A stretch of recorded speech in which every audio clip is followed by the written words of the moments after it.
كما برama barama. mbokk yi ñu leen di sant di leen gërëm beneen yoon waaye itam ñiy dellu ci suñu dars bi nga xamante ne moom la ñu baaxoo woon di def ci téere Mawlana Cheikh al Islam bi te muy Seyrul Qalb. tey nag ñu fas yéenee def suñu juróom benneelu fukk ak juróom ñetteelu tomb. Abul Faydu Tijaani Mawlana Cheikh al Islam mi ngi naan bi Kawlaxa tawran aw bi yuufin wa marratan bi baarisa daaril faasiqiina kusaala. Often I am in Kaolack, from time to time at Yoff Airport, and sometimes in Paris,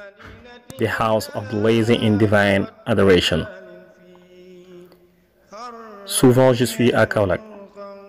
de temps en temps au niveau de l'aéroport de Yoff, et parfois à Paris, la maison des paresseux, en adoration divine. mbokk yi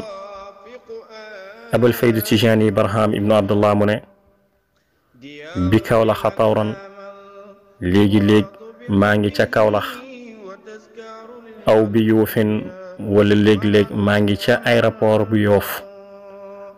wa maratan bi Barise waaye itam léegi-léeg maa ngi ca Paris daaril faasiqiina këru kàccoor yi kusaala ñi nga xamante ne dañoo teel ci jaamu yàlla. mbokk yi Mawlana Cheikh al Islam mu ne man baykat am na jamono boo xamante ne maa ngi nii sama kër Kawlax waaye itam am na jamono joo xamante ne maa ngi nii ñi aéroport bu Yoof ci noonu itam laay nekkee biir Paris dëkk boo xamante ne nag nit ñi fii dañoo teel lool ci jaamu yàlla. kon nag suñu mbokk yu nekk Paris rek yu nekk Sénégal ak ñëpp nañ gën a góorgóorlu ci jaamu yàlla waaye dinañ joxe exemple buy wone suñu mbokk tubaab ya nekk ca Paris nañ teelee ci jaamu yàlla. bu ngeen seetloo di ngeen gis ni yàggut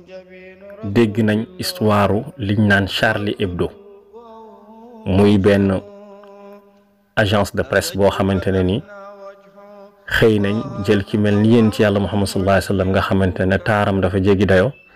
ñoom ñi dessiné ko nu leen neexee fan lañ mujj am ñu leen song ay nit ñoo xamante ne ñoom itam dañuy woote ni dañoo gëm te gëmuñ dem rey ay doomu aadama te loolu mën na ñàkk waaye nag yenent bi moom ku ko tooñ jullit ñëpp war nañ génn manifesté wu. loolu di benn. ñaareel bi itam am na beneen professeur bu nekkoon biir benn université di jàngale muy jël exemple ci ay dessin mu daa jël yenent bi sallallahu alayhi wa sallam moom itam mu def ci lu ko neex kooku itam fu mu mujj génn di ñibbi benn ci ay étudiant am songu ko rey ko te loolu itam ba tey lu ñu ñaawlu la. nit ñi waruñ di rey nit ñi waaye nag bu ñu amee naqar war nañ génn manifesté wu ba ñëpp xam ni kat am nañ naqar rawatina nag ku tooñeen ci yàlla Muhammad sallallahu alayhi wa sallam. man personnellement am naa benn xarit boo xamante ne ku jigéen dafa ànd ak yaayam ñi dem ca Paris ñi dem ci université bi nga xamante ne magam bu góor moo fay jàngee ñi ñëw seet si ko ba ñëwee ba ci buntu université bi comme que ñoom ñaar ñëpp dañoo muuru ñi ne leen yéen kat da ngeen a muuru du ngeen dugg ci biir université bi. yaay ji moo mujj mu réeku dugg rakk ji moom toog ci buntu université bi ne du ma dugg kon xam ngeen nit ñi diine d'islam vraiment dérangé na leen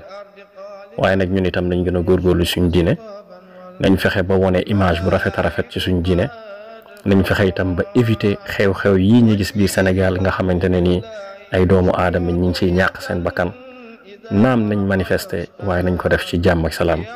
mbokk yi ñu ngi leen sant leen gërëm wa axiru daawaana an alhamdulillahi rabbil alamin jërë ngeen jëf.